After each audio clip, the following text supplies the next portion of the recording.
क्या कभी किसी ने सोचा है कि हमारे देश के संविधान और हमारे दिमाग के अंदर जो कुछ भी चलता है उसके बीच कोई गहरा साइंटिफिक कनेक्शन हो सकता है?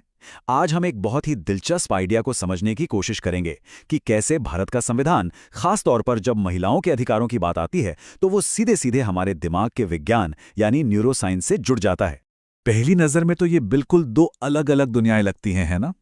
एक तरफ है कानून, नियम कायदों की एक किताब, भारत का संविधान, और दूसरी तरफ है अरबों न्यूरॉन्स से बना एक सुपर कॉम्प्लेक्स नेटवर्क, हमारा दिमाग। लेकिन क्या हो अगर मैं कहूं कि इन दोनों के बीच एक बहुत गहरा पुल है, एक साइंटिफिक कनेक्शन, और इस कनेक्शन की नींव रखी है डॉक्टर B.R. अम्बेडकर के इस एक विचार ने। उन्होंने कहा था कि किसी भी समाज की तरक्की का पैमाना वहां की महिलाओं की तरक्की है।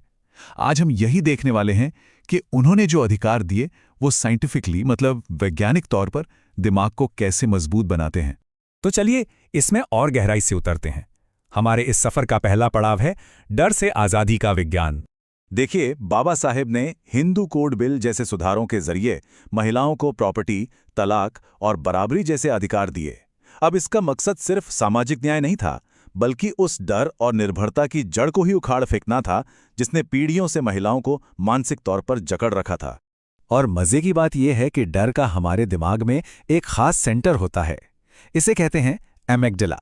इसे आप दिमाग का अलार्म सिस्टम भी कह सकते हैं। जब भी कोई खतरा या तनाव महसूस होता है तो यही हिस्सा सबसे पहले एक्टिवेट होता है।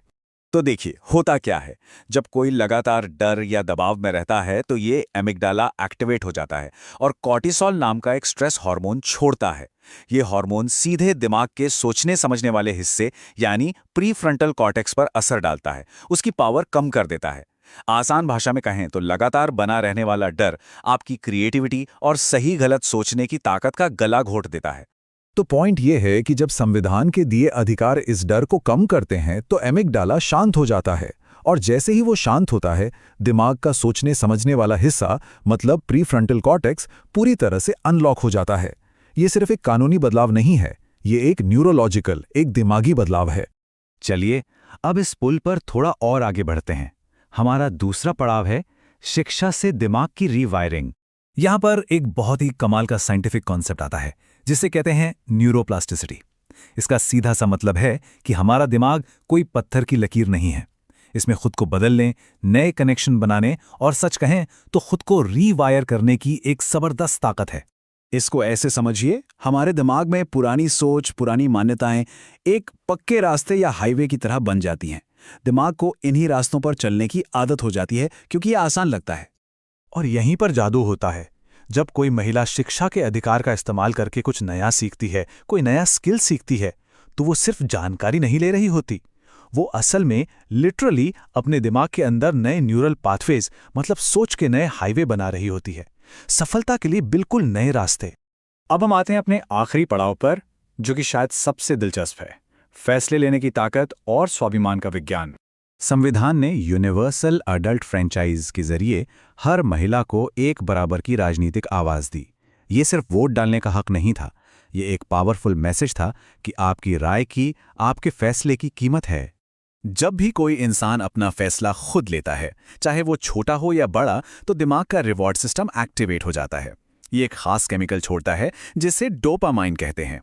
ये वही फील गुड केमिकल है जो हमें खुशी, गर्व और मोटिवेशन का एहसास कराता है। तो अब देखिए ये सारी चीजें कैसे जुड़ती हैं। जब कोई अपने वोट के अधिकार का इस्तेमाल करता है, यानी एक आज़ाद फैसला लेता है, तो दिमाग का रिवॉर्ड सिस्टम एक्टिवेट होता है, डोपामाइन रिलीज होता है, और इसका सीधा नतीजा क्या होता है? आत्मसम्मान यानी सेल्फ एस्टीम में बढ़ोतरी। ये सब दिमागी लेवल पर हो रहा है। तो अब तक हमने कानून की किताबों से लेकर दिमाग के सेल्स तक का सफर तय किया है। अब इन सब डॉट्स को कनेक्ट करते हैं, कानून से मेंटल एम्पावरमेंट तक। तो अब ये बात बिल्कुल साफ हो जाती है कि हमारा संविधान सिर्फ एक लीगल डॉक्यूमेंट या कानूनों की किताब से कहीं ज्यादा है। ये दिमागी विकास और मानसिक सशक्तिकरण के लिए एक साइंटिफिक टूल है। तो इस पूरी बातचीत से हम अपनी रोज की जिंदगी के लिए क्या सीख सकते हैं? पहली बात, अपने अधिकारों को जानना आत्मविश्वास के न्यूरॉन्स को मजबूत करता है। दूसरी, पॉजिटिव सोच और बातों से दिमागी रीवायरिंग की प्रैक्टिस की जा सकती है। तीसरी, दूसरों से जुड़ने से तनाव कम होता है। और चौथी, छोटे छोटे ही सही पर आज़ाद फैसले लेना दिमाग के रिवॉर्ड सिस्टम को हमेशा एक्टिव रखता है। तो आखिर में बस यही एक सवाल छोड़ जाते हैं, क्या हमारा संविधान सिर्फ एक कानूनी किताब है या ये हमारे मानसिक विकास का एक वैज्ञानिक औजार भी है? इस पर सोचिएगा जरूर।